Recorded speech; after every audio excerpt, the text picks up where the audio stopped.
So welcome back to another video here in Pennsylvania. I'm going to share another edible and medicinal plant with you.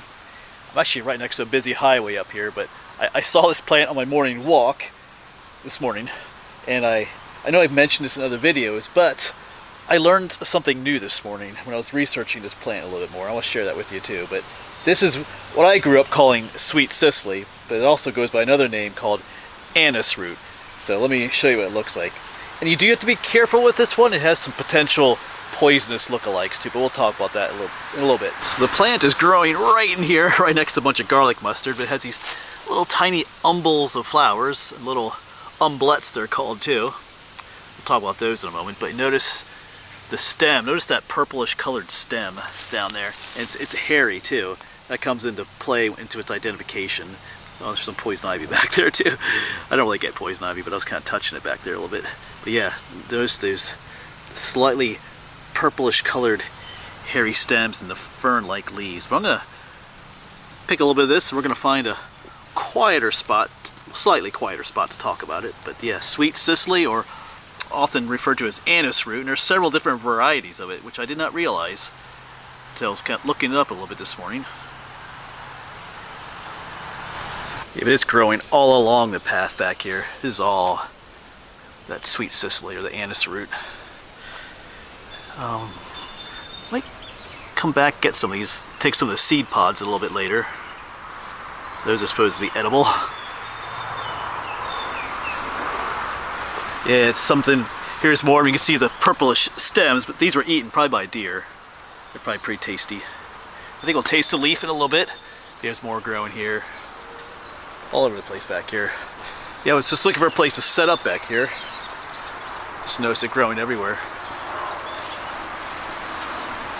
More beautiful. I think we'll set up here. Got my stuff right back behind us is those beautiful dame's rockets, those purple flowers back there. Yeah, and so once again, the plant we're talking about this morning is called sweet Cicely, or like I said, often referred to as anise root. And what I learned this morning is that there's actually several different varieties of this plant. I was not aware of that before. It's actually there's a cultivated variety that grows over in England that's called sweet Cicely too, but it's a bit different. But there are two wild versions of it growing out here. And it's called anise root because it has that like black licorice smell to it. Where's my plant? It's over here.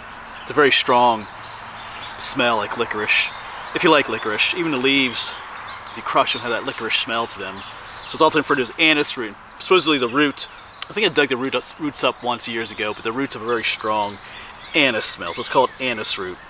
And the one variety has a much stronger smell than the other, and that's what this variety is right here. So the one we're looking at today has the species name of long stylus, and that refers to the style in the flower. The style is the female part of the flower. That's right at the center. It's very long. It's actually longer than the petals. It actually sticks out a little bit from the flower. But the other species is called claytoni, and the stylus is not as long. There's actually more flowers per umbel.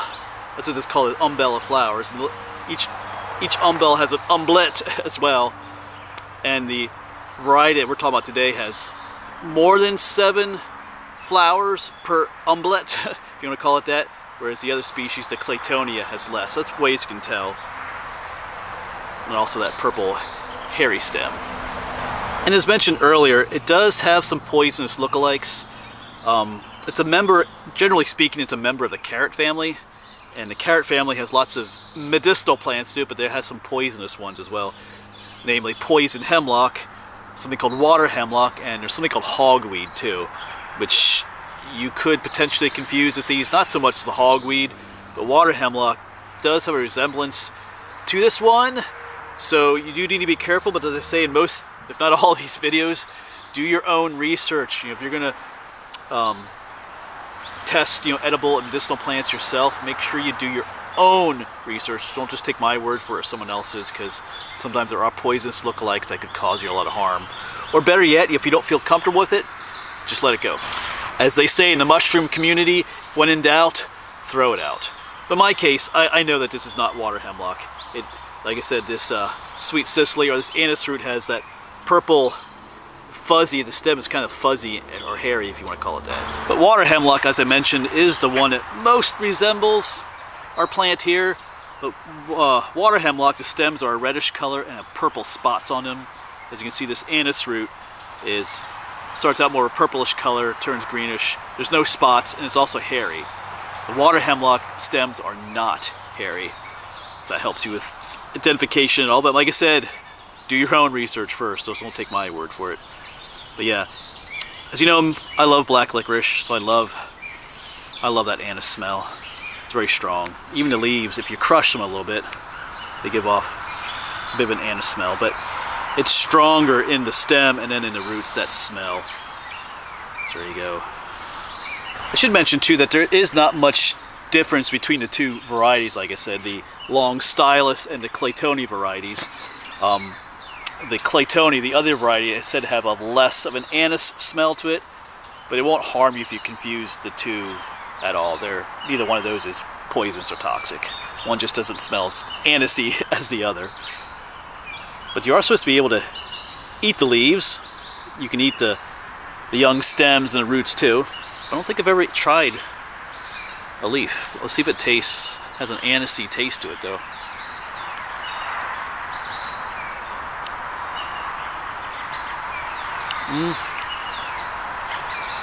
Doesn't really taste like black licorice. Sorry about the traffic noise. Just kind of inevitable where we are at the moment. Yeah, I mean,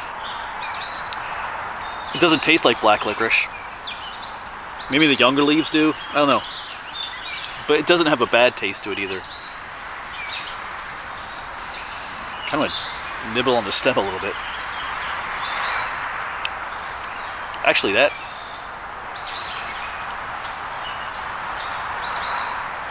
there's a sweet taste to that. So, actually, that's not bad.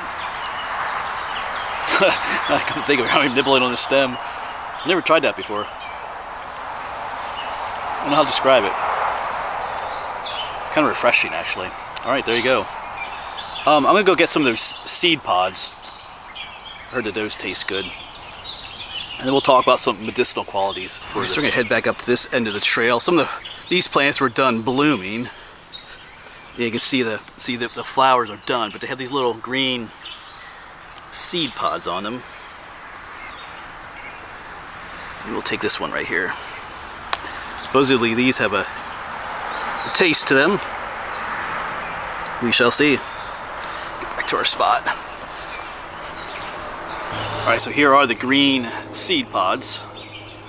Let's see.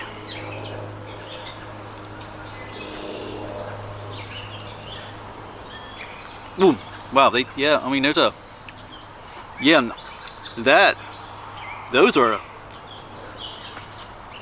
kind of hits you all of a sudden. There's definitely a black licorice taste to those seed pods. Wow, those are actually,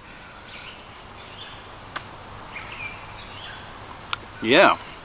I think I read you can make a tea from those seed pods. You know, we should try that. I should make another video trying that. Wow. Yeah. That was a surprise. Yeah, those definitely have that anisey taste to them. I can't stop eating them. Yeah. I'd definitely try making a tea out of those. I am working on making some videos where instead of just sitting and talking about these things, we actually use them in some ways. Like make teas and things like that. Wow. Yeah. I actually like that. That's pretty, not overly strong, but yeah. Those seed pods, the green ones, they have that nice anise taste to them. Kind of like refreshes your mouth a little bit. Wow, that's pretty cool. All right, there you go. All right, but let's talk about some of the medicinal issues. There's a plane flying overhead now. I just talked about that recently with another YouTuber, Day Hike Dave. We were out filming. He mentioned whenever you're ready to start filming, it seems like an airplane flies overhead, a helicopter, or a loud motorcycle drives by, or something like that. But we're just gonna keep filming. Right. Talk about some of the medicinal things, but once again, I'm going to re-emphasize the fact that make sure, not just with eating, but medicinally, make sure that you know 100% sure that the plant you're using is indeed the plant that you think you're using. You know, you don't want to make a mistake, either edible or medicinally. So once again, do your own research and be 100% sure about the identification of your plant. You know, like I said, when in doubt, just throw it out. Don't use it, okay? But here's some things I looked up. A lot of these were Native American practices, you know, stomach issues. They mentioned like a bloated stomach or helping to increase your appetite, helping with things like gas, or like they use the word flatulence, things like that. One tribe used it for help with a sore throat, which I can kind of understand. It has a refreshing taste to it. One tribe made eye lotion out of it, which I feel like I could, I don't know, I lost my seed pods wherever they went, but when I was eating the seed pods, there's a, I don't know how to word, there's a refreshing taste to them. I feel like that'd make like a nice eye lotion. And then the general idea of using it for wounds, like they would make a poultice out of it and put it on wounds. Another interesting thing too, one tribe used it to attract horses, probably the scent. They'd crush it up and horses, I guess, liked the scent and they would help them to catch a horse. But there you go, that is sweet Cicely. I have so many favorite plants. But I remember this even growing up, like on the farm, I'd see it growing down the old, we had 2 lanes. It would go up from the barn, split. The lower lane went down through the woods. This grew along that lane. Even back then I knew it had that anise smell. I love that smell. I never tried eating it before, or their seed pods. That was a new experience for this video. But yeah, I always loved this plant. So it's about time we did a video on it. All right. I should do a video on that water hemlock, because I started other series, poisonous plants of Pennsylvania, just to find some water hemlock. It does grow around in these parts. Anyway, I'm blabbing now, but as always, folks, like I said, make sure you do your own research. As always, thanks for watching. Thanks for enjoying that new experience with me, eating the seed pods of the anise root. Now I'm gonna make a tea. Maybe not today, but I'm gonna work on a video where we make tea from those seed pods. Anyway, thanks for watching, folks, and hopefully we'll see you on the next one.